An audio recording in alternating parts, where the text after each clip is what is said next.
మరి చక్కటి మాటలే వివరించిన మరి దుర్గా గారికి దేవుని పేరిట హృదయపూర్వక వందనాలు చెల్లించుకుంటున్నాం. మరి ఎంతో చక్కటి వివరణ మాకు ఇచ్చారు యేసు ప్రభువు వారు. తండ్రి వీరు ఏం చేయించున్నారో వీరు ఎరుగరు అనే మాటని దేవుడు మనతో ఎంతో చక్కగా మాట్లాడారు కనుక మరి అదే విధంగా మనం రెండో మాటకి మనం వెళ్ళినట్లయితే ఈ ఉదయకాల సమయంలో ఆయన మనతో మాట్లాడుతున్నాడు. మొదటి మాట దేవుడు మరి వివరించాడు. రెండో మాటగా మనం ధ్యానించినట్లయితే ఏ ఉదయకాల సమయమందు చూడండి, లోక రాసిన సువార్త 23వ అధ్యాయము 43వ వచనంలో దేవుడు మనతో మాట్లాడుతున్నాడు. మరి ఎవరైనా వాక్యం చదవాలి అని ఆసక్తి ఉన్నవారు చదివితే మరి మంచిది. వారికి కూడా లోక రాసిన సువార్త 23వ అధ్యాయము 43వ వచనము.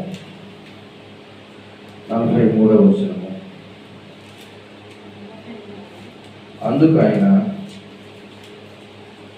వానితో, నేడు నీవు నాతో కూడా పరదేశిలో ఉందువని నిశ్చయముగా నేను నీతో చెప్పుచున్నానని అనేవారు. 23:45 వచనంలో దేవుడు చెప్తున్నాడు, 43వ వచనంలో చెప్తున్నాడు కదా. అందుకు ఆయన వానితో, నేడు నీవు నాతో కూడా పరదేశిలో ఉండువని నిశ్చయముగా నీతో చెప్పుచున్నానని అనేవారు. ఈ విషయం గురించి మనం పరిశీలన చేసినట్లయితే మరి ప్రియమైన దేవుని బిడ్డలారా, ప్రభువైన యేసుక్రీస్తు వారు సిలువ వేసిన తరువాత ఆ మేకులు కొట్టబడి ఆ సిలువపై ఉండినప్పుడు పలికిన మాట రెండో మాట. మొదటి మాటగా యేసు ప్రభు కొరడా దెబ్బలు తింటూ ఉండగా, ఆయన దూషిస్తూ ఉండగా పలికిన మాట, తండ్రి వీరు ఏం చేయించున్నారో వీరిని క్షమించు, వీరు తెలియదు నాయనా అని చెప్పి సందర్భాన్ని మనం విన్నాం. రెండో సందర్భంగా యేసు ప్రభు పలికిన మాట, సిలువపైకి ఎక్కిన తర్వాత నేను నీవు కూడా నాతో పరదేశంలో ఉందని ఆయనతో నిశ్చయంగా చెప్పుచున్నాను. ఈ మాట యేసు ప్రభు ఎవరితో పలికారయ్యా అంటే ఒక దొంగతో పలికారు. యేసు ప్రభు వారితో 2 దొంగలకు సిలువ వేయడం జరిగింది. ఆ 2 దొంగలలో ఒక దొంగ యేసు ప్రభు వారితో ఇట్లా మాట్లాడుతున్నాడు. చూడండి, మనం ఇంకా వచనాలకి పైకి వెళితే చూడండి 39వ వచనంలో, వేలాడవేయబడిన ఆ నేరస్తుల్లో ఒకడు ఆయనను దూషించు, నీవు క్రీస్తువు కదా, నిన్ను నువ్వు రక్షించుకున్నాము, మమ్మల్ని కూడా రక్షించమని చెప్పాను. ఇక్కడ 2 నేరస్తుల్ని యేసు ప్రభు వారితో సిలువ వేశారు. సిలువ వేస్తే అందులో ఒక ఆయన అంటున్నాడు, దూషించు అంటే యేసు ప్రభు వారిని దూషిస్తూ ఇబ్బంది పెడితే ఏమంటాడయ్యా అంటే, నువ్వు క్రీస్తువు కదా, నువ్వు దేవుడు కదా, మరి నిన్ను నువ్వు రక్షించుకో, మమ్మల్ని కూడా రక్షించు అని అడుగుతున్నాడు. యేసు ప్రభు వారిని అడుగుతున్నాడు, నువ్వు సిలువ వేయబడ్డావు కదా, మరి నువ్వు కూడా రక్షించుకొని మమ్మల్ని కూడా రక్షించు, ఈ బాధ నుంచి విడిపించు అని అడిగితే అక్కడ మరొక ఆయన మాట్లాడుతున్నాడు. అయితే రెండో వాడు వాడిని గద్దించి, నీవు అదే శిక్షా విధిలో ఉన్నావు కనుక దేవుడికి భయపడవా అని అన్నాడు. ఏమంటాడంటే, నువ్వు అదే శిక్ష విధులంటే దొంగతనము, తప్పులు, ఇబ్బందులు ఎంతో మంది జీవితాలు నాశనం చేశాడు కనుక మనకి సిలువ మరణం అనేది తప్పదు కనుక నువ్వు దేవుడికి కూడా భయపడవా అని అడిగితే, అప్పుడు మనకైతే ఇది న్యాయమే, మనం చేసిన వాటికి తగిన ఫలము పొందుతున్నాము, కానీ ఈయన ఏ తప్పిదమో చేయలేదని చెప్పి ఆయనను చూచి, యేసు నీవు నీ రాజ్యంలోనికి వచ్చినప్పుడు నన్ను జ్ఞాపకం చేసుకోమని చేసుకోమనినో. చూసారా మరి ప్రియమైన దేవుని బిడ్డలారా, యేసు ప్రభు వారు మరి సిలువ పైన ఉన్నప్పుడు 2 దొంగలతో మాట్లాడుకుంటున్నప్పుడు ఒక ఆయనేమో నువ్వు నన్ను కాపాడుతావా, నన్ను కాపాడు, నిన్ను కాపాడుకో అని హేళన చేసి, మరొక ఆయనేమో అయ్యా ఇది మనకి సరైన శిక్షే, ఎందుకంటే మన జీవిత కాలం అంతా అనేక మందిని దూషించుకుంటూ ఇబ్బందులు పాలు చేస్తూ వచ్చాం కదా, మరి ఇది మన సరైన శిక్షే. కానీ యేసు ప్రభు వారు ఎటువంటి తప్పు చేయలేదు, ఆయనకి ఎటువంటి తప్పు తెలియదు, ఆయనకి ఎటువంటి పాపము ఎరుగడు, కానీ ఆయన సిలువ వేశారు. అందుకని మనం ఆయన దగ్గర మనల్ని కాపాడుకొని అడగకూడదు. ఎందుకు మనం పాపులము కనుక మనం కాపాడమని అడగడానికి అనుకూలం కాదు. ఆయన ఎందుకు సిలువ వేయబడ్డాడు అంటే, నిరపరాధి అయిన ఆయన ఎందుకు సిలువ వేయబడ్డాడు? మన పాపముల నిమిత్తం ఆయన సిలువ వేయబడ్డాడు. అందుకని ఆయన సిలువలో పలుకుతున్నాడు ఆ దొంగతో. ఏమని ఆ దొంగ అడుగుతున్నప్పుడు, అయ్యా నేను నీ రాజ్యంలోకి వచ్చినప్పుడు నన్ను జ్ఞాపకం చేసుకుంటావు అని అడిగితే, నేడు నీవు నాతో పరదేశంలో ఉందని చెప్తున్నాడు. కారణం ఏమిటి అంటే, ఆ దొంగ అక్కడ పశ్చాత్తాపడి, ప్రభా ఇంతకాలంలో నేను ఎన్నో పాపాలు దోషాలు చేశాను, ఎంతో మందిని ఇబ్బందులు చేశాను ఆయన, మరి నా కొరకు ప్రభు సిలువ త్యాగం ఎక్కావు, మరి ఏ పాపము లేదు, నాకైతే ఇది సరైన శిక్షే, కానీ నేను అనుభవించాలి, కానీ నువ్వు ఎటువంటి తప్పు చేయలేదు, కానీ నువ్వు సిలువ వేయబడ్డావు, మా కొరకు సిలువ వేయబడ్డావు ఆయన గ్రహించి ఆయన్ని అడుగుతున్నాడు. రేపొద్దు నేను కూడా నీతో పరదేశంలో ఉంటానయ్యా, అయ్యా నన్ను కూడా జ్ఞాపకం చేసుకోయాలంటే, అప్పుడే సుప్రభు గారు నేను మర్చిపోను, నువ్వు రేపు పొద్దున పరలోకానికి వచ్చినప్పుడు నేను గుర్తుంచుకుంటాను, నాతో కూడా నువ్వు పరదేశంలో ఉంటావని ఆయనకి యేసుప్రభు గారు మాట ఇచ్చారు. అందుని బట్టి ఆ దొంగ పరదేశికి వెళ్ళినప్పుడు యేసుప్రభు చేర్చుకోవడానికి అవకాశం ఇచ్చారు. ఎందుకంటే అతను అప్పటి వరకు చేసిన తప్పులను దోషాలను ఇబ్బందులన్నిటినీ దేవుని సన్నిధిలో అక్కడ ఒప్పుకున్నాడు. నేను తప్పు చేశాను, నాకు శిక్ష విధి, నాకు సరైన శిక్ష పడిందని ఒప్పుకున్నాడు. అందుకని యేసుప్రభు దగ్గర పశ్చాత్తాపడి క్షమాపణ అడిగి, నన్ను కూడా జ్ఞాపకం చేసుకోండి ప్రభువా అని అడుగుతున్నాడు. ఏమైతే కాదు సమయం ముందు మరి ప్రియమైన దేవుని పెట్టారా, నువ్వు నేను దేవుని సన్నిధిలో మరి ఎటువంటి తప్పులు చేసినా అయ్యా నన్ను జ్ఞాపకం చేసుకో ప్రభు అని అడుగుతున్నామా? ఆయన దొంగ ఉండి ఎటువంటి స్వార్థ ప్రకటించబడలేదు అక్కడ, ఎటువంటి ఎవరు చేసు ప్రభు నమ్ము అని చెప్పలేదు అక్కడ. ఆయన పొందిన దెబ్బల చేత, ఆయన పొందిన గాయముల చేత, ఆయనకున్న తగ్గింపును బట్టి ఆ దొంగ దేవుని యొక్క ప్రేమను చూసి, దేవుని యొక్క సువార్త ఆయనకి కనబడి, దేవుని యొక్క నిష్కళంకమైన మనస్సు ఆయనకి కనబడిన వెంటనే లోబడి ప్రభు దగ్గర క్షమాపణ అడిగి ఆ రోజు వెంటనే పరదేశంలో చేర్చుకోవడానికి దేవుడు అవకాశం ఇచ్చాడు. ఈ రోజు కూడా మరి ప్రియమైన దేవుని బిడ్డలారా, ఎక్కడి నుండి మాటలు వింటున్నా సరే దేవుడు నిన్ను పరదేశంలో చేర్చుకోవాలని ఆశపడుతున్నాడు. నన్ను జ్ఞాపకం చేసుకో ఈ విషయాన్ని. ఒక దొంగకి దేవుడు చనిపోయే ముందటలే ఆయన పరలోకాన్ని చేర్చుకోవడానికి అవకాశం ఇచ్చాడు. మరి రేపటి దినాన్ని నీకు మరణం అనేది రాకుండానే దేవుడు నీకు ఈ రోజు నీకు ముందుగానే అవకాశం ఇస్తున్నాడు. ఆయన మాటలు విని నా కొరకు ఆయన పరలోకంలో, నా కొరకు ఆయన పరలోకం ఎదురు చూస్తున్నాడు, నా కొరకు సిలువ త్యాగం చేశాడు, ఆయన మరణించాడు. ఆయన నేను ఎన్నో మాటలు అన్నారు, ఎన్నో ఇబ్బందులు పెట్టాను, ఎంతో దూషించాను, అయినా సరే నన్ను క్షమిస్తానని చెప్తున్నాడు. ఇటువంటి దేవుడు నేను ఎక్కడ చూడలేదని గ్రహించినట్లయితే ఈ ఉదయకాల సమయం ముందు నువ్వెక్కడ నా దేవుని సన్నిధికి వచ్చినట్లయితే దేవుడు నీతో మాట్లాడడానికి ఆశపడుతున్నాడు. మరి అదేవిధంగా చూడండి 1 తిమోతి రాసిన పత్రిక 1వ అధ్యాయము 15వ వచనము దేవుడు చెప్తున్నాడు కదా. 1 తిమోతి రాసిన పత్రిక 1వ అధ్యాయము దేవుడు సెలవిస్తున్నాడు మనతో. చూడండి 15వ వచనంలో ఏమని సెలవిస్తున్నాడు అంటే, పాపులను రక్షించుటకు క్రీస్తు లోకములకు వచ్చనని వాక్యము నమ్మదగినది, పూర్ణ అంగీకారము నాకు యోగ్యమైనదై ఉన్నదని అటు వారిని నేను ప్రధానులను. ఏమని చెప్పినట్టు అపోస్తలుడైన పౌలు గారు తిమోతి గారిని రాస్తున్నాడు. ఏమనంటే, అయ్యా పాపులను రక్షించడానికి క్రీస్తు లోకానికి వచ్చాడు, వాక్యం నమ్మదగినది, పూర్ణ అంగీకారముకు యోగ్యమైనదై ఉన్నది, అటు వారిలో నేను ప్రధానుడను అని చెప్తున్నాడు పౌలు గారు. ఏమనంటే పౌలు గారు అయ్యా పాపులను రక్షించడానికి ఆయన భూమి మీదకి వచ్చాడని చెప్తున్నాడు. ఈ ఉదయకాల సమయం ముందు ప్రశ్న చేసావా? పౌలు గారు ఒక పాపపు జీవితాన్ని అనుభవించిన వాడు, యేసు ప్రభు వారిని నిందించిన వాడు, క్రీస్తు యొక్క బిడ్డలను దూషించిన వాడు, హింసల పాలు చేసిన వాడు. అయితే ఆయన మాట్లాడుతున్నాడు తిమోతి గారితో. ఏమని? అయ్యా యేసు ప్రభు వారు పాపులను రక్షించడానికి వచ్చాడు అని చెప్తున్నాడు.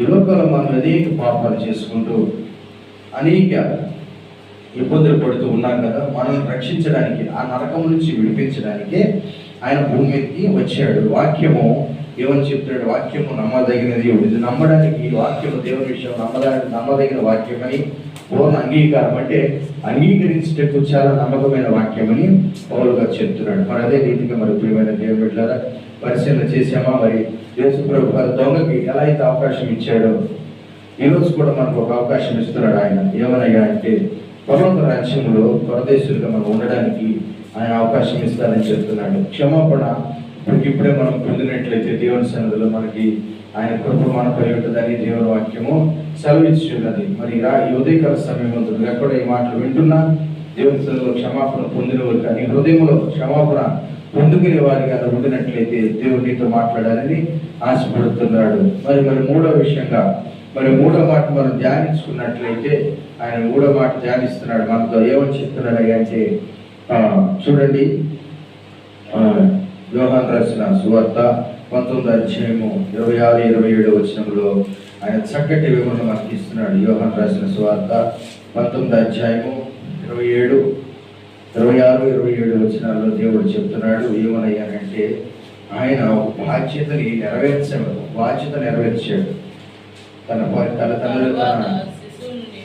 తన తల్లిదండ్రుల విషయాలు 19వ అధ్యాయము 26-27 ఆమె తన ఇంటి చేర్చుకున్నాను. 19వ అధ్యాయము 26-27 వచనాలు ఏమనుంది? యేసు తన తల్లిని తను ప్రేమించిన శిష్యులను నిలుచుండుట చూచి అమ్మా ఇదిగో నీ కుమారుడు అని తన తల్లితో చెప్పాడు. తర్వాత శిష్యుడు చూచి ఇదిగో నీ తల్లి అని చెప్పాను. ఆ గడియ నుండి ఆ శిష్యుడు ఆమెను తన ఇంట చేర్చుకునేను. దేవునికి స్తోత్రం. ఏమని చెప్తున్నాడు అంటే ఇక్కడ యేసు ప్రభువారు ఒక తల్లిదండ్రుల యొక్క బాధ్యతను మనకు నేర్పించాలని. ఎందుకంటే అప్పటి వరకు మరి తల్లిగా మరియా ఎంతో సేవలు చేసింది. యేసు ప్రభువారు పరిశుద్ధాత్మ ద్వారా గర్భం దాల్చి తనకి తల్లిని బంధాన్ని ఏర్పరిచాడు. ఆయన బంధాన్ని ఏర్పరిచిన తర్వాత ఆ తల్లిని దూరం చేసుకోకుండా ఉండడం కోసము ఆ తల్లికి కొడుకు బాధ ఉండకూడదని, భూలోకంలో కొడుకు బాధ ఉండకూడదని ఆయన తన శిష్యులు చూసి యేసు తన తల్లియు తన ప్రేమించిన శిష్యులను దగ్గర నిలిచుండట చూసి అమ్మా ఇదిగో నీ కుమారుడు చెప్తుడమ్మా, మరి ఇంతకాలం ఈ భూలోకంలో నా కొరకు తల్లిగా నువ్వు ఉన్నావు, మరి నా కొరకు ఎంతో బాధపడ్డావు, నన్ను 9 మాసాలు మోసావు, కన్నావు, ఈ భూమి మీదకి రావడానికి ఎంతో ప్రయాసపడ్డావు తల్లి. మరి ఇలాంటి దినములు నేను శిలువ మరణం పొందుతుండగా నువ్వు నా గురించి ఏడుస్తున్నావు కదా, నువ్వు ఏడవద్దు. మరి ఇకనైనా సరే నా తర్వాత నా స్థానంలో నీకు ఒక కుమారుడు నేను ఇస్తాను, ఆయన నీ కుమారుడు, ఈయన నీ తల్లి అని ఒకరికొకరికి అప్పచెప్పాడు. ఎందుకంటే ఇలాంటి దినాల్లో తల్లిదండ్రులను చూడలేని వారు, తల్లిదండ్రులు ఉన్నా సరే పట్టించుకోలేని వారు ఉన్నారు. అందుకని ప్రభువారు చెప్తున్నారు తల్లిదండ్రులను విడిచిపెట్టకుండా ఉండడం కోసము, తల్లిదండ్రులను ఇబ్బంది పెట్టకుండా ఉండడం కోసము ఆయన తల్లికి ఒక కొడుకును అప్పచెప్పి తన బాధ్యతను తల్లికి అప్పచెప్పాడు. ఎందుకంటే వృద్ధాప్యంతో ఉన్నప్పుడు పిల్లలు తల్లిదండ్రులను విడిచిపెట్టేస్తారు. ఆయన అలాంటి స్థితి రాకుండా ఉండడం కోసము ఆయన సిలువలో మరణించే సమయానికి తల్లికి మరి వృద్ధాప్యంలోకి వెళ్ళిన తర్వాత నా తల్లిని చూసుకోవడానికి ఒక కొడుకు కావాలి, ఒక కుమారుడు కావాలి అని ఆయన బాధ్యతను నెరవేర్చాడు. ఈనాటి దినాల్లో మరి మనము ఎలాంటి స్థితిలో బ్రతుకుతున్నాం? బిడ్డల్ని విడిచిపెట్టే రీతిగా, మరి తల్లిదండ్రులను విడిచిపెట్టే రీతిగా అనాథాశ్రమాల్లో లేకపోతే వీధులలో అలా తిరుగుతూ వదిలిపెట్టేసే వారిగా ఉంటున్నాం. మరి ఈనాటి దినాల్లో మన రోడ్లపై గమనించినట్లయితే అనేక మంది వృద్ధులు బిడ్డలు ఉండి కూడా మరి అనాథలైపోయి ఎన్నో బాధలు పడుతున్నారు. మరి అలాంటి పరిస్థితి మనకు రాకూడదని, అలాంటి స్థితి ఉండకూడదని దేవుడు మనకు నేర్పించడం కోసము ఆయన చెప్తున్నాడు. తల్లి యొక్క బాధ్యతను నెరవేర్చాడు. తన తల్లి ఒంటరిదైపోద్ది, అయ్యో తల్లిని చూసుకోవడానికి ఎవరు ఉండరు, రేపు వృద్ధాప్యం ముందు మరి పొద్దున తల్లి ఇబ్బందులు పడితే కనీసం సాగడానికి కూడా ఎవరు ఉండరని తన బాధ్యతను నెరవేర్చడం కోసము తన తల్లికి ఒక కుమారుని అప్పచెప్పి మాట్లాడుతున్నాడు. ఏమని? యేసు తన తల్లియును తను ప్రేమించిన శిష్యుడును దగ్గర నిలుచుండేట చూసి అమ్మ ఇదిగో నీ కొడుకు అని చెప్తున్నాడు. ఆయన సిలువలో చనిపోతున్నప్పుడు చెప్తున్నాడు ఈ మాట, నేను చనిపోతున్నాను కదా, నువ్వు నా కోసం బాధపడద్దు, నేను లేదని బాధపడద్దు, నా స్థానంలో నీకు మరి ఒక కుమారుడు ఇస్తాను, ఆయన చక్కగా నేను చూసుకుంటాడని ఒక బాధ్యతను నెరవేర్చాడు. అటువంటి బాధ్యత మరి ఈనాటి దినాల్లో మరి కుమారులకు కానీ కుమార్తెలకు కానీ ఎవరికైనా ఉన్నదా? మరి ఈరోజు పెద్దల మాటను గౌరవించిన వారు అనేక మంది ఉన్నారు, కానీ మరి పెద్దలను విడిచిపెట్టి పెద్దలను దగ్గర పెట్టి చూసుకునే వాళ్ళు ఎవరు లేరు. అందుకని యేసుప్రభు వారు చెప్తున్నారు, తన తల్లి ఎంతో బాధపడి అతని కన్నది కనుక తనని ఇబ్బంది పెడితే ఇష్టం లేక, అమ్మా నీకు కుమారుడుగా ఈయన ఉంటాడు, అమ్మా నీకు తల్లిగా ఈయన ఉంటుంది అని వారిద్దరికి బాధ్యతను అప్పచెప్పి మీరిద్దరూ చక్కగా తల్లి కుమారులనే జీవించండి, నేను లేని నోటు నా తల్లికి చూపించయ్యా అని అడుగుతున్నాడు ఆయన. మరి ప్రియమైన దేవుని బిడ్డలారా, ఈ ఉదయకాల సమయంలో ఈ మాటను గమనించావా? ఇది బాధ్యతతో కూడిన మాట. తల్లి మీద తనకు ఉన్న ప్రేమ, తల్లి మీద తనకు ఉన్న బాధ్యత, మరి మన బిడ్డల పట్ల మన పై ఉన్న బాధ్యత ఏమిటో గమనించాలి. ఈ ఉదయకాల సమయంలో నీ తల్లిదండ్రుల విషయాల్లో నువ్వు ఏ పంటనైతే విత్తబోతున్నావో రేపు నీ బిడ్డల విషయాలు నువ్వు అదే పంటని కోయడానికి అవకాశం ఉన్నది. అందుకని ప్రియమైన దేవుని బిడ్డలారా, నువ్వు బిడ్డల్ని గర్భఫలమంతో ఎంతో ప్రయాసపడి మోస్తున్నావు, కంటున్నావు, తీరా పెంచి పెద్దవారు చేసిన తర్వాత వారిని విడిచిపెట్టి వెళ్ళిపోతున్నారు. అందుకని ప్రభు వారిని విడిచిపెట్టి వెళ్ళకుండా ఉండడానికి కోసం ఆయన కుమారుడిని బాధ్యతగా అప్పచెప్పాడు. మరి నువ్వు కూడా నీ బిడ్డల విషయాల్లో ప్రేమగాను, నీ తల్లిదండ్రుల విషయాలను ప్రేమగాను, నీ అత్తమామల విషయాలను ప్రేమగాను నడుచుకున్నట్లయితే ఆయన నేను ఎన్నటికి నీవు విడనాడని చెప్తున్నాడు. నీ బిడ్డల్ని, నీ యొక్క తల్లిదండ్రులను నువ్వు ఎలా అయితే ప్రేమిస్తావో రేపటి దినాన నీ తల్లిదండ్రులు కూడా నేను అదే రీతిగా ప్రేమించేవారుగా, నీ బిడ్డలు నేను అదే రీతిగా ప్రేమించేవారుగా ఉంటారు. ఎందుకంటే నువ్వు ఏ పంటను విత్తితే ఆ పంటను కోసే మాదిరిగా నువ్వు ఉంటావు. ఆనాడు యేసు ప్రభు తల్లి విషయాల్లో అటువంటి పంటను విత్తాడు. ఏమయ్యంటే తల్లి మరణించినా సరే కుమారుని అప్పచెప్పిన రీతిగా ఈరోజు యేసు ప్రభు వారు మరణిస్తే యేసు ప్రభు శిలువ ధ్యానాన్ని అనేక మంది తల్లి ధ్యానించుకుంటాయా నా కుమారుడు అని అంటున్నారు. అందుకని యేసు ప్రభు వారు తన జీవితంలో తన తల్లి విషయాల్లో మంచి విషయాలు విత్తేవాడిగా ఉన్నాడు. మరి ప్రియమైన దేవుని బిడ్డలారా, మరి చూసాం కదా, మూడో విషయాన్ని మనం ధ్యానించినట్లయితే ప్రభువారు యేసు ప్రభువారు తన యొక్క తల్లి బాధ్యతను నెరవేర్చి చక్కగా తన తల్లికి ఒక కుమారుడు అప్పచెప్పి తల్లిదండ్రుల విలువను మనకు నేర్పించాలని ఆశపడ్డాడు. మరి నాలుగో విషయానికి మనం వెళ్ళినట్లయితే మరి ఒక పాట పాడుకున్న నాలుగో విషయానికి మనం వెళ్దాం. ఒక పాట పాడుతున్నది మనం నాలుగో విషయానికి మనం వెళ్దాం. యేసు ప్రభువారు మరి ఇప్పటి వరకు మూడు విషయాలు దేవుడు మనతో మాట్లాడాడు.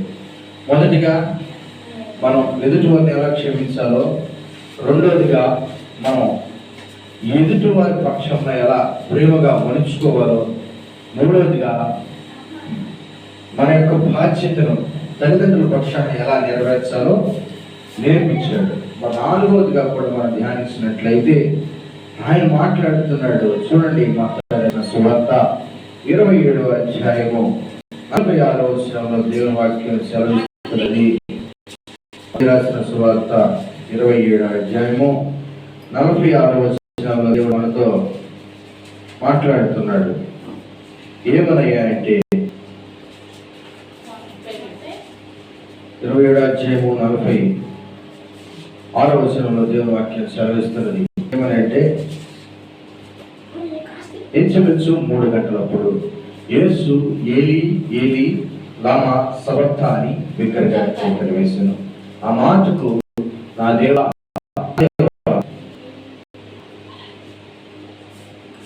నా దేవా నా దేవా నన్నెందుకు చేయి విడనాడివి అని అర్థము అని చెప్పారు.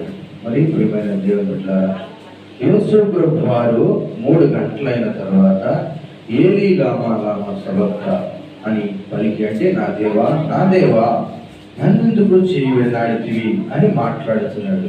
ఇదేంటి యేసు ప్రభు వారిని తండ్రి చేయి విడిచిపెడతాం ఏమిటి? మరి ఎన్నో శ్రమలు, ఎన్నో బాధలు, ఎన్నో ఇరుకులు, ఎన్నో ఇబ్బందులు పక్షాన ఆయనకి తండ్రి తోడుగా ఉండి, కొరడా దెబ్బల విషయాల్లో తోడుగా ఉండి, మరి దూషించే విషయాల్లో తోడుగా ఉండి, అన్ని విషయాల్లో తోడుగా ఉన్న ఆయనకి మరి ఎందుకు యేసు ప్రభు వారి తండ్రి చేయని విడిచిపెట్టాడు అనేది మనం పరిశీలన చేసినట్లయితే చూడండి ప్రియమైన దేవుని బిడ్డలారా, ఇది ఆవేదనతో కలిగిన మాట. ఈ విషయము ప్రభువారు చెప్తున్నది ఆవేదన.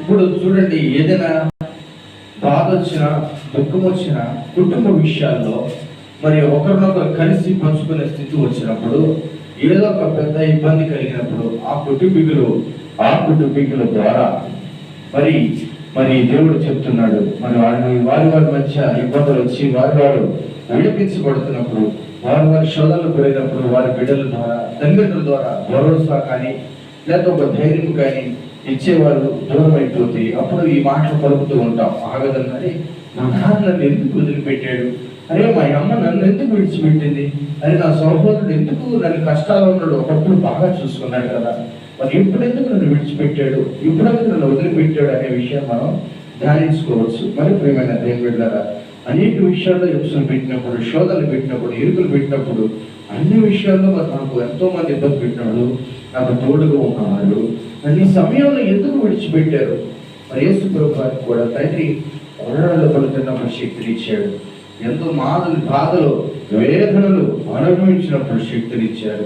అలాంటప్పుడు మరి శిలువపై ఎక్కినప్పుడు ఎందుకని దేవుడు ఆయన విడిచిపెట్టాడయ్యా అంటే, బాప్తిస్మం పొందిన తర్వాత పరిశుద్ధాత్మ పావుల వల్ల ఆయన మీదకు వచ్చి శక్తితో ఆయన పరిశుద్ధాత్మ ద్వారా నింపినప్పుడు తండ్రి ఆయన తోడుగా ఉన్నాడు, అన్ని విషయాల్లో తోడుగా ఉన్నాడు, సూచిక్రియ విషయాల్లో తోడుగా ఉన్నాడు. మరి ఎందుకని చేయి విడిచిపెట్టాడు అనే విషయాన్ని మనం పరిశీలన చేసినట్లయితే ప్రియమైన దేవుడి బిడ్డలారా, ఇలాంటి దినాల్లో మనం కార్యము జరగట్లేదని, దేవుడు మన పక్షాన చూడట్లేదని, దేవుడు మనతో మాట్లాడట్లేదని, దేవుడు మనతో ఉండట్లేదని మనం అనుకుంటున్నాం కదా.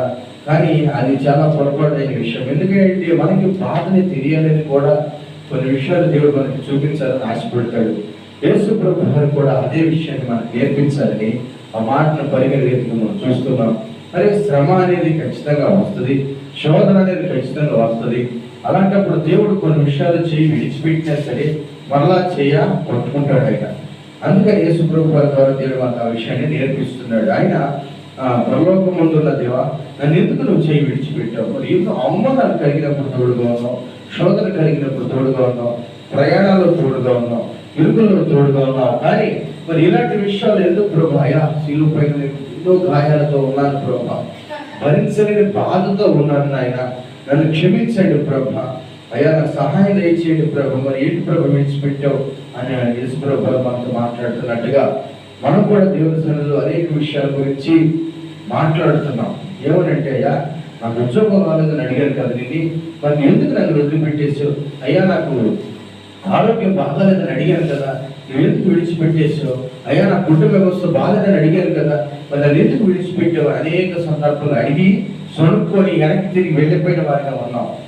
అలా వెళ్ళకూడదని దేవుడు మనతో చెప్తున్నాడు. దేవుడు ఉదయకాల సమయం ముందు ఒకవేళ నేను ఆ క్షణాన చేయి విడిచిపెట్టినా కానీ సరైన సమయానికి ఆయన నీ చేయి పట్టుకుంటాడని దేవుని వాక్యము శ్రమిస్తున్నది. ఎందుకంటే నీ జీవితము ఒకప్పుడు ఎన్నికలేని జీవితం, విలువలేని జీవితాన్ని దేవుడు గంట కుప్పల స్థితించి తీసుకొచ్చి ఒక మంచి మార్గంలో నిలబెట్టాడు. అటువంటి నిన్ను దేవుడు ఎందుకు చేయి విడిచిపెడతాడు? నీ బంధువులు నీ చేయి విడిచిపెట్టినా, నీ స్నేహితులు నీ చేయి విడిచిపెట్టినా, నువ్వు నమ్ముకున్న వారిని చేయి విడిచిపెట్టినా దేవుడు ఎన్నటికీ నీ చేయి విడిచిపెట్టాడు. ఒకవేళ నీ చేయి విడిచినను మరలా పట్టుకునేది నీ దేవుడు అని సెలవిస్తున్నాడు. మరి ఈ బంధువులు ఒకవేళ నేను విడిచిపెట్టి వెళ్ళిపోయినా మరలా తిరిగి రాదు. ఎందుకంటే తెలుసా, వారి మనసులో నీ మీద ఇంకా కోపం అలాగే ఉంటుంది, వారి మనసులో నీ పైన ద్వేషం అలాగే ఉంటుంది, అసూయ అలాగే ఉంటుంది, ప్రేమ ఆప్యాయతలు ఏమి ఉండవు.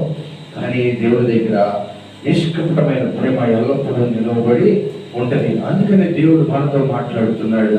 నా దేవా నన్నే నువ్వు చేయి విడిచితివని మాట్లాడితే ఆ విషయాన్ని మరలా ఈ క్షణాన్ని విడిచిపెట్టినా కానీ మరలా సరైన సమయానికే నేను నిన్ను పట్టుకుంటానని దేవుని వాక్యము సెలవిస్తున్నది. మరి చూశారు కదా, మరి ప్రియమైన దేవుని బిడ్డలారా, యేసు ప్రభువు శిలువలో పలికిన మాటలలో మనం ధ్యానించినట్లయితే మొదటి మాటగా ఆయన క్షమించమని నేర్పించాడు, రెండో విషయంగా పరలోక రాజ్యం గురించి నేర్పించాడు, మూడో విషయంగా మరి బాధ్యతని, నాలుగో విషయంగా అయ్యా నన్ను ఎందుకు నువ్వు చేయి విడిచిపెట్టావు అనే విషయంగా కూడా నేర్పించాడు. మరలా దేవుడు మనం చేయి పట్టుకుంటారని కూడా మనకి నేర్పించుకుంటూ వచ్చాడు. మరి ప్రియమైన దేవుని బిడ్డలారా, మరి అదేవిధంగా మనం ధ్యానించినట్లయితే మరి ఐదో విషయం, దేవుడు ఐదో మాట మన మధ్య ఉంచి ఉన్నాడు. శిలువలో 4 విషయాలు దేవుడు మన మధ్య నుంచి, ఈ ఐదో విషయం కూడా ఒక ప్రాముఖ్యమైనదిగా మరి దేవుడు మనతో మాట్లాడుతున్నాడు. ఐదో విషయం కూడా ప్రాముఖ్యమైనదిగా మనతో మాట్లాడుతున్నాడు. అంటే ఏంటి ఇంత ప్రాముఖ్యత ఈ యొక్క ఐదో విషయానికి అయ్యా అంటే, ఆయన దర్పిక కొని ఉన్నాడు. ఆయన తప్పికొని ఉన్నాడు. చూడండి, యోహాను సువార్త 19వ అధ్యాయము 28వ వచనంలో మనం పరిశీలన చేసినట్లయితే ఆయన తప్పికొని ఉన్నాడు. యేసు ప్రభువు వారు మరి తప్పికొని ఉండడం ఏంటి? మరి ఆయన ఎంతో శ్రమలు, మరి ఎన్నో ఇబ్బందులు, ఎన్నో అవమానాలు, ఆయన చక్కగా బతుకున్నంత కాలం మంచి స్థితిని, మరి ఎవరో ఏది అన్నా కానీ పట్టించుకోకుండా అన్ని విషయాలు ముందడికి వెళ్ళి ఆయన ఏది దేవుడు కావాలంటే సమకూర్చుకుంటూ వస్తున్న ఆయనకి, మరి సిలువు పైన ఉన్న ఆయనకి మరి మంచినీళ్ళు ఎందుకు దొరకలేదు? ఆయన ఎందుకు తప్పికొని ఉన్నారు? యోహాను రాసిన సువార్త 19వ అధ్యాయము 28వ వచనం దేవుడు చెప్తున్నాడు కదా. చూడండి,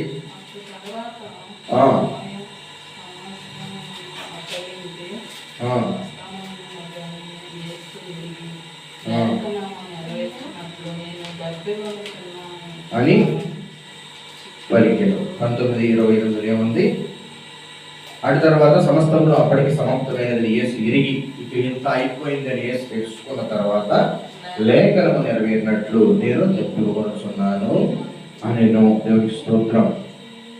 అటు తరువాత దేవుడు లేఖనము సమస్తము సమాప్తం అయిపోయిందని ఎరిగి లేఖనము నెరవేర్పు వరకు నేను తప్పికొనుచున్నాను అనెను. ఈ లేఖనము నెరవేర్పు అంటే మరి ప్రియమైన దేవుని బిడ్డలారా, దేవుని యొక్క ఉద్దేశము దప్పిక కొనడం అంటే మరి యేసు ప్రభువు వారికి శక్తిని అన్నింటినీ దేవుడు అనుగ్రహించినప్పుడు, ఆయన అన్ని బాధలు పడినప్పుడు ఈ మంచినీరు విషయంలో బాధపడలేడా, తగ్గించుకోలేడా అని మనం అనుకోవచ్చు. కానీ ఆయన యొక్క దప్పిక అది వేరే విషయం. ఆయన దప్పిక ఉండడం అని అంటే మంచినీడు విషయంలో కాదు, మరి ఇంక వేరే విషయంలోనూ కాదు. ఆయన యొక్క దప్పిక ఏంటంటే ఆయన ఈ భూమి మీదకి వచ్చిన తర్వాత 3.5 సంవత్సరాలు పరిచయం చేసి ఈ 3.5 సంవత్సర కాలంలో అనేక మందికి మంచి మార్గాలు నేర్పించుకుంటూ, పరలోక రాజ్య విధానాలు చెప్పుకుంటూ, మంచి విషయాలు నడుచుకుంటూ, అన్ని విషయాలు వారి ముందడుగు వేయాలని, వారి జీవితాలు కట్టబడాలని, వారి జీవితాలు నడుచుకోవాలని, వారి జీవితాలు మంచి స్థితిలో ఉండాలని ఆయన అందరికీ మంచి విషయాలు నేర్పించుకుంటూ, పరలోక రాజ్యం గురించి మాట్లాడుతూ, వారి పాపాలను ఒప్పించుకుంటూ, వారి బాప్తీసాలు ఇచ్చుకుంటూ, అన్ని విషయాలు నేర్పించుకుంటూ వచ్చిన ఆయన మరి దప్పిక గురించి ఇంకా ఎందుకు ఆత్మానుసారంగా మాట్లాడుతున్నాడు, ఎందుకు ప్రాముఖ్య విషయంగా మాట్లాడుతున్నాడు అంటే, ఇంకా ఈ లోకంలో అనేక మంది రక్షణ తీసుకోవాల్సిన వారు ఉన్నారు. ఇప్పుడు వారందరూ రక్షణ తీసుకుంటే నా దాహము తీర్చబడింది అని చెప్తున్నాడు. ఆత్మీయ దప్పిక ఆయనకి ఆత్మానుసారమైన దప్పికగా మనం పరిశీలన చేసుకోవాలి. ఎందుకంటే ఇంకా ఈ లోకంలో అనేక మంది రక్షణ పొందలేని వారు ఉన్నారు. ఎందుకంటే దేవుడు అంటే ఎరగని వారు, దేవుడు అంటే తెలియని వారు, సత్యమేంటో ఎరగని వారు, ఇలా అనేక మంది భూమి మీద నివసిస్తున్నారు. అందుకని పౌలు గారి ద్వారా దేవుడు మనకు నేర్పిస్తాడు. ఎందుకంటే పౌలు హింసకుడు, దోషకుడు అయినా సరే దేవుడు ఆయన పట్టుకొని ఆయన చేయి విడిచిపెట్టకుండా ఆయన వైపు మళ్లించుకోవడానికి ప్రోత్సహించాడు.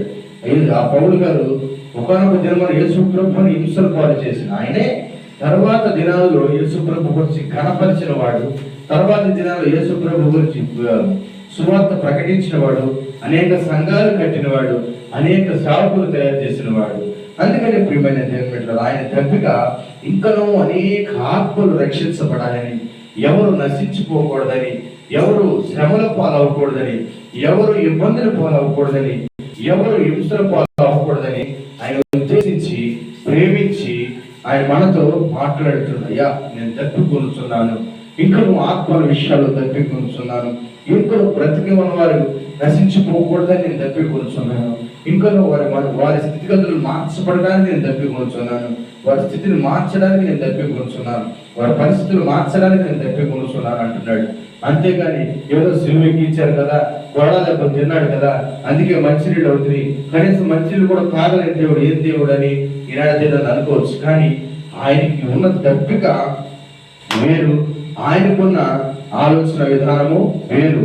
ఈ విషయాన్ని మనం ఎక్కువగా పరిశీలన చేసినట్లయితే ఎవరికి ఇటువంటి ధన్యత బాధ్యత ఉండదు. ప్రియమైన దేవుని బిడ్డలారా, ఆత్మానుసారంగా పరిశీలన చేస్తే ఆయన మన నిమిత్తం ఇంకా దప్పికొనుచున్నాడు. మన జీవితాలు బాగుపడాలని, ఇంకా అనేక ఆత్మలు రక్షించబడాలని, ఇంకా అనేక మంది సన్నిధిలో దేవుని సన్నిధిలో ఆరాధించాలని, ఆయన తెలుసుకోవాలని, సత్యాన్ని వెంబడించాలని, కొరణ దెబ్బలతో తిన్న సిలువ మరణాన్ని ఇంకా ఆయన ధ్యానించాలని, అందరూ ధ్యానించాలని, ఆయన మనతో మాట్లాడాలని, ప్రతి ఒక్కరి గురించి ఆయన సిలువలో ప్రాణ త్యాగములకై సిద్ధపడి అక్కడ కూడా మాట్లాడతాడు. ఇంకా రక్షించబడాల్సిన వారు చాలా మంది ఉన్నారు. వారు రక్షించబడాలి, వారు ఇంకను దేవుని సన్నిధికి రావాలి, వారి దేవుడిని ఎరగాలి, వారి దేవునితో మాట్లాడాలి, నేను వారిని దర్శించాలి. వారి జీవితాల్లో అసమాధానం కొదువైనది, సమాధానాన్ని నేను ఇవ్వాలి. వారి జీవితాల్లో అప్పులు బాధలు కొదువైనది, వారి అప్పులు నేను తీర్చాలి. వారి జీవితాల్లో అనారోగ్యం కొదువైనది, ఆ కొదువులు నేను తీర్చాలి. నేను ఇంకా దప్పుకొని ఉన్నాను, ఆ దప్పుకి నేను తీర్చాలి అని శిష్యుల్ని ఆయన ఏర్పరిచి అనేక మందిని అనేక చోట్లకి పంపించి ఈనాటి దిన ఆయన దప్పుకిని మెల్లమెల్లగా తీర్చుకుంటూ వస్తున్నారు. కాబట్టి ప్రేమనేటువంటి నువ్వు ఎక్కడున్నా క్రీస్తు యొక్క దప్పికను తీర్చే వారిగా నువ్వు ఉంటున్నావా పరిశీలన చేసుకో. ఈ ఉదయకాల సమయం చూసారా, మరి దేవుడు మనతో 5వ విషయాన్ని మాట్లాడాడు కదా, మరి నేను ఇంకా దప్పికొని ఉన్నాను అని. అలాగే మరి 6వ మాటకు మనం వెళ్ళినట్లయితే యేసు ప్రభు 6వ మాటకు మనం నేర్పిస్తున్నది ఏమిటంటే సమాప్తమైనది అని నేర్పిస్తున్నాడు. చూడండి, యోహాను రాసిన సువార్త 19వ అధ్యాయము 30వ వచనంలో మనం ధ్యానించినట్లయితే యేసు ఆ చిరక పుచ్చుకొని సమాప్తమైనదని చెప్పి తల వంచి ఆత్మను అప్పగించెను. చూసారా, యేసు ప్రభువు సమాప్తమైపోయినదని తల వంచి ఆయన యొక్క ఆత్మను ప్రభువులో తండ్రికి అప్పచెప్పాడు. యేసు ప్రభు వారు పలికిన అన్ని మాటల్లో అతి చిన్న మరియు అతి అమూల్యమైన మాట ఇది. ఎందుకన్నా తెలుసు, ఆయన ఆత్మను తండ్రికి అప్పచెప్పుకుంటూ ఉన్నాడు. చూసినట్లయితే తండ్రి తనకు అప్పగించిన పని సంపూర్తి చేసి సమాప్తమైనదని పలికారు ఆ మాట. ఎందుకంటే తండ్రి ఆ భూమి మీద పంపించి నువ్వు వెళ్ళి సర్వలోకానికి సువార్త ప్రకటించు, సర్వలోకము పాడైపోతుంది, లోకం పాడైపోతుందయ్యా. వారు ఎలా బ్రతకాలో నేర్చుకోలేకపోతున్నారు, వారు ఎలా జీవించాలో నేర్చుకోలేకపోతున్నారు, వారు పాపంలో బ్రతకాలని వారు పాపంలో బ్రతికేస్తున్నారయ్యా. ఆ పాపం నుంచి మంచి చెడు తెలివి అన్నిటినీ సమృద్ధిగా వారు అనుభవించాలయ్యా. అయ్యా, వారు దాన్ని మంచికి వాడుకోవాలి, వారికి ఉన్న జ్ఞానములు మంచికి వాడుకోవాలి, వారికి ఉన్న ఆలోచన మంచికి వాడుకోవాలి, వారికి ఉన్న బుద్ధిని మంచికి వాడుకోవాలి, వారికి ఉన్న సంపద మంచికి వాడుకోవాలి. కానీ అన్నిటినీ పాపం వైపు, పాపపు తలంపుల వైపు వాడుకుంటున్నారే, వారికి బ్రతకడానికి జ్ఞానము కలగట్లేదు. పాపం వైపే బ్రతకడానికి జ్ఞానం కలుగుతుంది. కనుక నువ్వు వెళ్ళి వారి పక్షంలో మాట్లాడి వారితో కలిసి వారితో జీవించి అన్ని విషయాలు వారికి నేర్పించు అని పంపించినప్పుడు ఆ యొక్క బాధ్యతను తీసుకొని ప్రభు వారు భూమి మీదకి వచ్చి ఆయన తండ్రి యొక్క అప్పగించిన ప్రతి ఒక్క పని సంపూర్ణంగా చేసి ప్రతి ఒక్కరిని దేవుని సన్నిధి వైపు నడిపించారు. నశించి వెతికిన దాన్ని రక్షించడానికి మనిషి కుమారుడు వచ్చారు. కానీ వచ్చినని రాయబడింది కదా లేఖనంలో. అయితే ఏమిటి నశించిపోతున్నది అంటే, ఆనాడు ఆదాములను దేవుడు సృష్టించి ఆ యొక్క యోధైన తోటలో ఉంచినప్పుడు చక్కగా వారు దేవుని యొక్క జ్ఞానం కలిగి నడుస్తున్నప్పుడు పాపంలో వారు పడిపోయి, మరి అపవాది యొక్క ఆలోచనలో వారు పడిపోయి ఆ యొక్క యోధైన తోట నుంచి వెలువైపడ్డారు కదా. ఆనాటి నుంచి మరి ప్రతి ఒక్క మనుష్యుడు ఈనాటి దినం వరకు ఏదొక బాధ, ఏదొక శోధన అనుభవిస్తున్నారు. పరిశుద్ధంగా సృష్టించబడిన వారే పాపంలో పడిపోయారు. కానీ వారు చేసిన పాపం వల్లనే పరిశుద్ధత నశించిపోయింది. అందుకనే మరి మనం చేసిన పాపం వల్లే మన బిడ్డల విషయాల్లో కూడా పరిశుద్ధత నశించిపోతుంది. అందుకని దేవుడు చెప్తున్నాడు, ఆదాములు చేసిన పాపం వల్లే నేడు పరిశుద్ధత నశించిపోయింది. అందుకని వారికి ఆ విషయాలు నేర్పించడం కోసం అసలు పరిశుద్ధతగా ఎలా ఉండాలి, పరిశుద్ధంగా ఎలా జీవించాలి, మరి ఎలా అయితే మరి దేవుని సన్నిధిలో నడవాలి, ఎలా అయితే దేవుని సన్నిధిలో నడుచుకోవాలి అనే విషయాలు దేవుడు మనతో మాట్లాడాడు కదా. అందుకని 6 విషయంలో సమాప్తమైందని చెప్తున్నాడు. నేను అందరికీ మంచి విషయాలు నేర్పించాను అయ్యా, నువ్వు చెప్పిన రీతిగా, భూమి మీద పంపించిన రీతిగా అందరికీ అన్ని నేర్పించారు. కనుక నువ్వు ఇచ్చిన బాధ్యత నేను నెరవేర్చాను ప్రభు అని సమాప్తమైనదని దేవుడు పలికి తన ఆత్మను తండ్రికి అప్పగించాడు. యువతకాల సమయం అందులో పరిశీలన చేస్తున్నావా?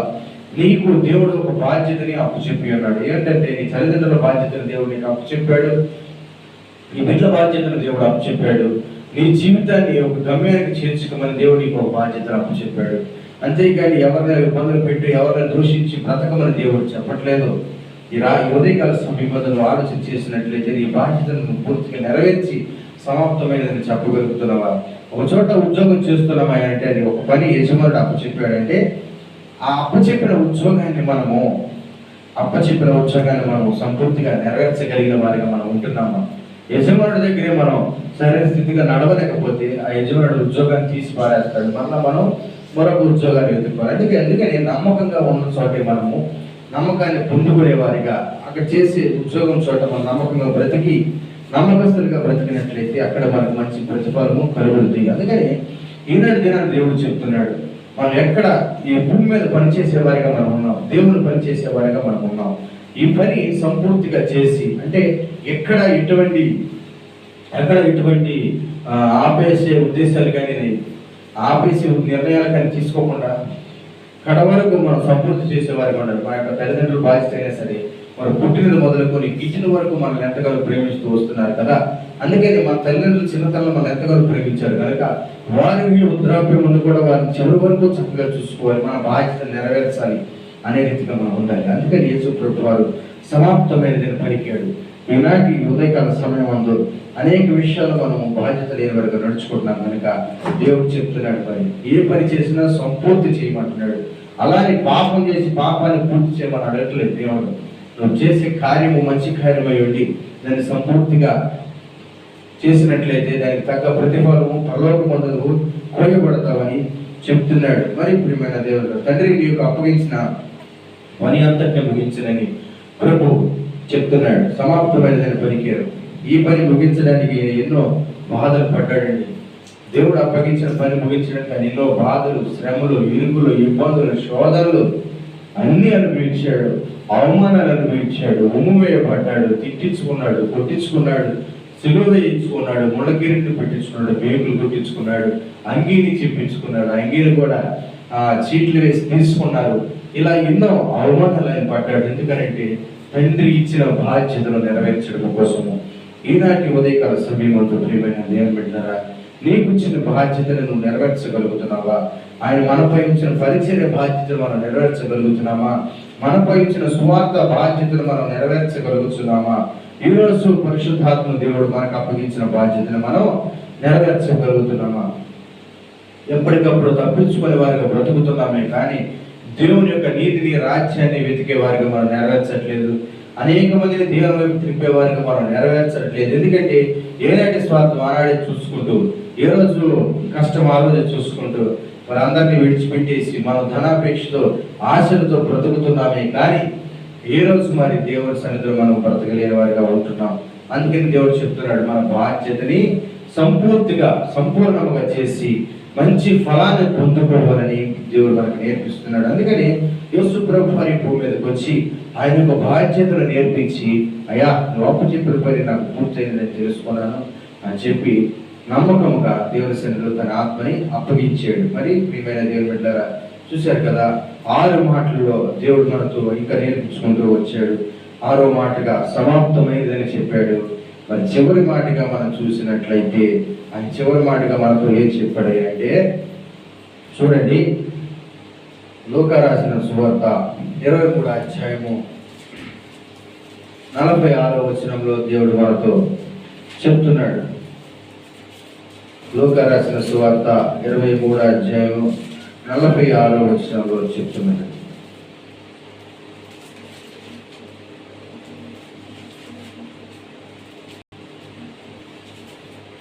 చదవండి. 23వ అధ్యాయము 46వ వచనము.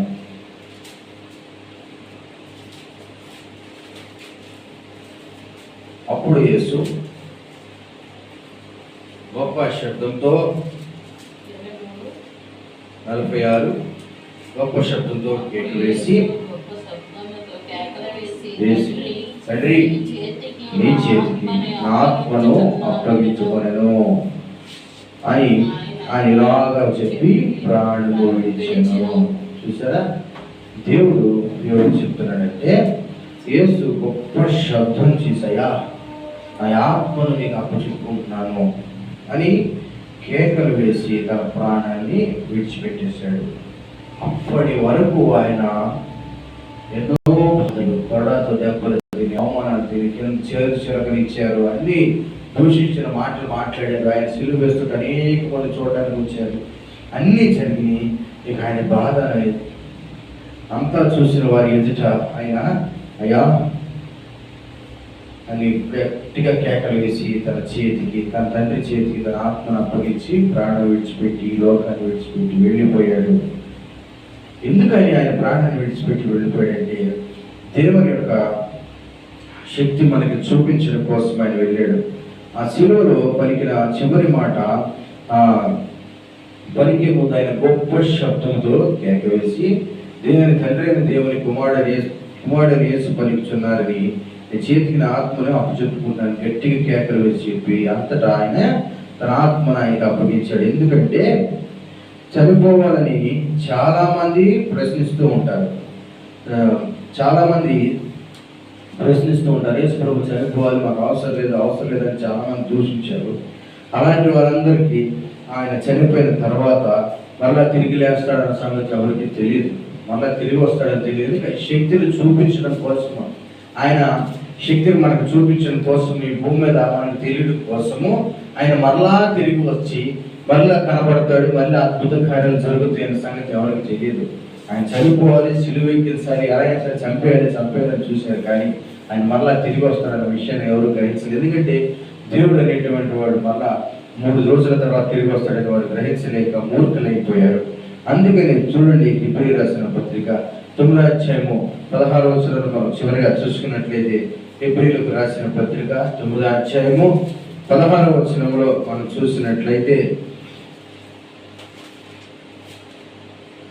హెబ్రీయులకు రాసిన పత్రిక 16వ అధ్యాయము 9వ వచనంలో 9వ అధ్యాయము 16వ వచనంలో మనం చూసినట్లయితే,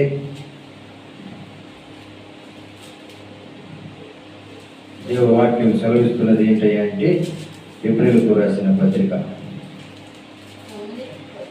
9వ అధ్యాయము 16వ వచనము,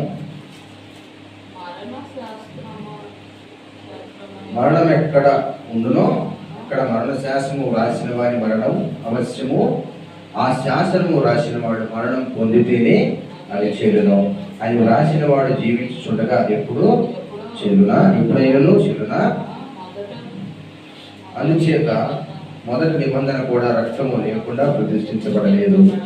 ధర్మశాస్త్రం ప్రకారం మోషే ప్రతి ఆజ్ఞను ప్రజలకు చెప్పిన తర్వాతనే ఆయన నీళ్లతోనూ రక్త వర్ణము గల గొర్రె బొచ్చుతోనూ హిస్సోపుతోనూ గొర్రెల యొక్కయు మేకల యొక్క రక్తము తీసుకుని దేవుడు మీ కొరకు విధించిన నిబంధన రక్తం ఇదే అని చెప్పుచు గ్రంథము మీద ప్రజలందరి మీదను ప్రోక్షించెను. చూసారా, ఇక్కడ ఏమని దేవుని వాక్యం సెలవిస్తుంది అంటే, మరణ శాసనము ఎక్కడ ఉండునో అక్కడ మరణ శాసనం రాసిన వారి మరణం అవశ్యము. అంటే మరణము అంటే సిలువ వేయబడిన క్రీస్తు విషయంలోనే కావచ్చు, మరణ విషయాలు కావచ్చు. మరణము ఎక్కడ ఉండను అక్కడ మరణ శాసనము రాసి ఉండదని చెప్తున్నాడు కదా. అయితే ఆ శాసనము రాసిన వాడు మరణం పొందితేనే అది చెల్లుతుంది.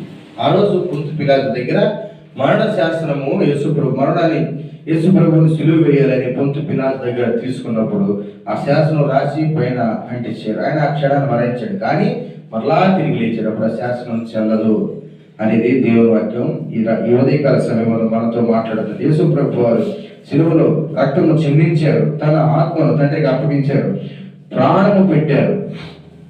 ఆయన చనిపోవడం వలన పాపులను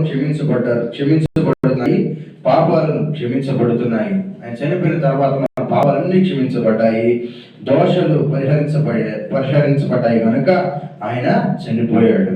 అయితే నువ్వు బాధ పడడం అవసరం లేదు. ఆయన ఎందుకోసము చనిపోయాడో గుర్తించి మారు మనసు పొందితే నేడు క్రైస్తవుడు అని నేను నీకు బాప్తిసం పొందే రీతిగా దేవునికి అవకాశం ఇస్తున్నాడు. అంటే నీ పాపాల నిమిత్తం చనిపోవాలని, నీ దోషాల నిమిత్తం చనిపోవాలని అవసరం లేదు. ఎందుకంటే ఆయన నీ కొరకు రక్తాన్ని చిందించి ప్రాణాన్ని అప్పచెప్పేశాడు. అయ్యో మరి నేను పాపం చేశాను కదా, మరి నేను పాపిని చనిపోవాలని అనుకోకర్లేదు. ఎందుకంటే 2వ మాటలో మనం ధ్యానించినట్లయితే, దొంగ తప్పు చేశాడు కనుక అయ్యా నాకు ఇది సరైన శిక్షే, కానీ నన్ను క్షమించవా అని అడిగిన రీతిగా మనం పరిశీలన చేశాం కదా. అందుకనే 7వ మాటలో కూడా చెప్తున్నాడు, దేవుడు నీ కొరకు రక్తాన్ని చిందించి సిలువలో ప్రాణత్యాగం చేశాడు. ఆయన సమస్తమును నీ కొరకు కడిగి వేశాడు, నీ పాపములన్నీ కడిగి వేశాడు. కనుక 2వ విషయంలో 2వ మాటలు మనం మాట్లాడుకున్నట్టుగా, దొంగ సిలువ ఎక్కిన తర్వాత అయ్యా నన్ను క్షమించువా, నన్ను క్షమించువా నాయన అని దేవుడి సన్నిధిలో అడిగి క్షమాపణకి పరదేశంలో అవకాశము పొందడానికి ఆయన అవకాశము చూసుకొని ఉన్నాడు. ఈనాటి దినములు కూడా నువ్వు పరిశీలన చేసినట్లయితే మరి ప్రియమైన దేవుని బిడ్డలారా, సమస్తము సమాప్తమైన దేవుడు తన ఆత్మ తండ్రికి అప్పచెప్పుకొని ప్రాణాన్ని విడిచిపెట్టిన దేవుడు నీ పాపాల నిమిత్తము, నీ దోషాల నిమిత్తము, నీ ఇబ్బందుల నిమిత్తము, నీ ఇరుకుల నిమిత్తం ఆయన ప్రాణత్యాగం చేశాడు. నేను క్షమించాడు, ఆయన రక్తాన్ని చెందించాడు నీ కొరకు. నేను ఒప్పుకున్నాడు. నువ్వు పాపమైనా సరే దేవుడు నిన్ను క్షమించి ఆయన నిన్ను కుమారుడిగా చేర్చుకున్నాడు. మరి ఈ విషయం నువ్వు ఎక్కడ ధ్యానించినట్లయితే మరి రెండవ మాటలో దేవుడు మరి దొంగని ఎలా అయితే పరలోక రాజ్యం కొరకు ఏర్పరచుకున్నాడో, ఆయన పాపాలు క్షమించబడ్డాయో, అలాగే నువ్వు కూడా నీ పాపాలు క్షమించుకొని దేవుని సన్నిధిలో వచ్చినట్లయితే ఆయన నా కొరకు నిజంగానే మరణించాడు, నాకు బాధ్యతను నేర్పించడానికి మరణించాడు, నాకు ఒక ధన్యతను నేర్పించడానికి మరణించాడు, నన్ను పరలోక రాజ్యంలో నడిపించడానికి మరణించాడు అని తెలిసేవారిగా మనం ఉండాలి. ప్రియమైన దేవుని బిడ్డలారా, ఈ ఉదయకాల సమయమందు మరి యేసు ప్రభువు సిలువలో పలికిన 7 మాటల్లో మరి 6 మాటలు మనం ధ్యానించాం. దేవుడు మనతో మాట్లాడాడు. 7వ మరి మొదటి మాటగా మరి దుర్గా గారు చెప్పారు, మరి సహోదరి. అలాగే మరి అన్ని విషయాలు మనం నేర్పించుకున్నాం కనుక, అన్ని విషయాలు దేవుడు మనతో మాట్లాడాడు కనుక ఈ ఉదయకాల సమయమందు మరి 7 మాటల గురించి మనం ధ్యానించాం. 7 మాటల్లో ఒక బాధ్యతను నేర్పించాడు, పరలోక రాజ్య మర్మమును నేర్పించాడు, క్షమాపణ నేర్పించాడు, మరి అన్ని ఎలా పూర్తి చేయాలో నేర్పించాడు, ఆయన మన కొరకు ప్రాణం ఎలా ఇచ్చాడో నేర్పించాడు. కనుక ప్రియమైన దేవుని బిడ్డలారా, ప్రతి ఒక్క విషయాన్ని మనం ధ్యానించి పరిశీలన చేసినట్లయితే మరి దేవుని సన్నిధిలో మనం ఒప్పుకునేవారుగా, ఆయన శిలువను ధ్యానించేవారుగా మనం ఉండాలని మరి కొద్ది మాటలు దేవుని సన్నిధిలో దీవించును గాక. మరి ప్రార్థన చేద్దాం. ప్రార్థన చేసుకొని మరి 7 మాటల గురించి కొద్ది నిమిషాలు ధ్యానించుకొని చిన్న ప్రార్థన చేసుకుందాం. మరి ప్రభా నీకే స్తోత్రాలు నాయన. అయ్యా మా కొరకు ప్రభా కలువరిలో ప్రాణత్యాగం చేసావు నాయన, అందరి బట్టి నీకు స్తోత్రాలు. అయ్యా 7 మాటలు మాకు నేర్పించారు. అయ్యా నువ్వు చనిపోయేటప్పుడు కూడా, నువ్వు సిలువెక్కేటప్పుడు కూడా నీ పరిచయం చేసావు నాయన. అటువంటి ధన్యతను మాకు కూడా ఇవ్వు నాయన. అయ్యా అటువంటి బాధ్యత మాకు కూడా ఇవ్వు ప్రభా. అయ్యా తండ్రి సిలువ ఎక్కేటప్పటికి, అయ్యా సిలువను మోసేటప్పుడు కూడా నీకు పరిచయం చేసావు. అయ్యా నీ బిడ్డలకు మంచి విషయాలు నేర్పించుకుంటూ వెళ్ళావు నాయన. వెళ్ళేటప్పుడు కూడా ఈ భూమి మీద ఉన్నంత కాలం మంచి విషయాలు నేర్పించావు. ఈ భూమి నుంచి వెళ్ళేటప్పుడు కూడా మంచి విషయాలు నేర్పించావు. మళ్ళా తిరిగి వచ్చేటప్పుడు కూడా అనేక విషయాలు నేర్పిస్తున్నావు నాయన. అందరి బట్టి నీకు స్తోత్రాలు చెల్లించుకుంటున్నాం. తండ్రి గారు పరలోక మందులో ప్రభు నాయన, పరదేశంలో ప్రభు ఒక దొంగని ఎలా అయితే క్షమించబడి తన పాపాలు ఒప్పుకున్నాడు, పరలోక రాజ్యంలో చేర్చుకున్నావు. ఆయన మరణ పంచుదానికి వెళ్ళాక నీ యొక్క పరిచర్యను, అయా నీ యొక్క సువార్తను విని తను ఎలా అయితే అయా నీ సన్నిధిలో ప్రభు నాయన క్షమాపణ అడిగాడు, అదే రీతిగా మాకు కూడా సహాయం చేసి అయ్యా మేము మరణించే వరకు కాదు నాయన, ఈ భూమి మీద ఉండేటప్పుడే నీ యందు ప్రభు మేము క్షమాపణ పొందాలి. అయ్యా ప్రభు మరి జ్ఞాపకం చేసుకుంటూ తల్లిదండ్రుల పక్షాన మా బాధ్యతను నెరవేర్చాలి నాయన. అయ్యా నీ పని మేము సంపూర్తిగా చేసేవారిగా ఉండాలి నాయన. అయ్యా మా ప్రాణము నీ కొరకు అప్పగించుకునే వారిగా మేము ఉండాలి నాయన. అయ్యా తండ్రి అందరి బట్టి నీకు స్తోత్రాలు చెల్లించుకుంటున్నాం. 7 మాటల ద్వారా మీరు మాతో మాట్లాడారు ప్రభా. అయ్యా నాయన నీకే స్తుతులు స్తోత్రాలు చెల్లించుకుంటున్నాం తండ్రి. అయ్యా ప్రభా ఇప్పటి వరకు ఎంతగానో ప్రభా ఆరాధన మీరు జయకరంగా జరిగించారు. అందరి బట్టి నీకు స్తోత్రాలు చెల్లించుకుంటున్నాం ప్రభా. ఈ గుడ్ ఫ్రైడే రోజు అనేక మంది మందిరాలకు వెళ్ళి నీ మాటలు వింటున్నారు, వస్తున్నారు. వారి మార్గాల్లో తోడుగా ఉండు. ఆ మాటల చొప్పున వారి మనస్సును పట్టుకోవడానికి కృపను తెచ్చి మైక్షత్వం ద్వారా నీ మాటలు వింటున్న వారికి కూడా నీ మాటలు విని నీ వైపు తిరగడానికి సహాయం దయచేయండి. ఆయన సిలువ ధ్యానం మేము చేస్తున్నప్పుడు అయ్యా అనేక మంది విషయాలు ధ్యానించుకొని అయ్యా నిజమే నజరేయుడైన యేసు నిజమైన దేవుడని ఎన్నుకునే వారిగా అనేక మంది ఉండడానికి మీరే కృపను దయచేయమని అడుగుతున్నాం తండ్రి. ఆయన అయ్యా పరిశుద్ధాత్మ దేవానికి వందనాలు స్తోత్రాలు చెల్లించుకుంటున్నాం. వచ్చిన ప్రతి ఒక్క బిడ్డను మీరు దీవించండి, ఆశీర్వదించండి. అయ్యా నీ మొదటి మాట చెప్పిన సహోదరిని అయ్యా ప్రభ మీరు ఇంకా అనేక విషయాలు నేర్పించి నీ పరిచయంలో వాడుకోవడానికి కృపను దయచేయమని అడుగుతున్నాం తండ్రి. అయ్యా మరి ఆ తల్లిగారి కుటుంబాన్ని మీరు దీవించండి, ఆశీర్వదించండి ప్రభా. అయ్యా ఈరోజు మరి ప్రభ ఎంతో మంది ప్రభ అయ్యా నీ మందిరానికి వెళ్ళి వస్తున్న వారికి పక్షాన్ని తోడుగా ఉండి రాకపోకలు తోడుగా ఉండమని అడుగుతున్నాం. అయ్యా ప్రభా మాకు తోడుగా నడిపించమని అడుగుతున్నాం. మా పరిచయం విస్తరించబడడానికి కృపను దయచేయమని అయ్యా నీ సన్నిధిలో మేము సాగిలు కూడా అడుగుతుండగా మీరే మాతో మాట్లాడి బలపరచమని కోరుచు ఈ 7 మాటలు మీరు పలికిన రీతిగా ప్రభా మీరే మాకు తోడై నడిపించమని కోరుచు క్రీస్తు నామమున అడిగి వేడుకొంచున్నాం తండ్రి, ఆమేన్. పరలోకమందున్న మా తండ్రి, నీ నామం పరిశుద్ధపరచబడునుగాక, నీ రాజ్యం మాకు వచ్చునుగాక, నీ చిత్తం పరలోకమందు నెరవేర్చబడినట్లు భూమి యందున నెరవేర్చబడునుగాక. మా అందిన ఆహారం మాకు దయచేయండి, మా యొక్క అపరాధములు చేయవారిని క్షమించిన ప్రకారము మీరు మా అపరాధం క్షమించండి, మమ్మల్ని శోధనలోకి తేగా దృష్టిని తప్పించండి. రాజ్యము శక్తి మహిమ నిరంతరము నీవై ఉన్నావు తండ్రి, ఆమేన్. యేసు రక్తమే జయం, ప్రభు యేసు రక్తమే జయము, అపవాది క్రియలంత నాశనం. యేసు రక్తం శిలువ రక్తం సంపూర్ణ విజయము జయము కలుగునుగాక. ఆమేన్, ఆమేన్, ఆమేన్. అందరికీ వందనాలండి.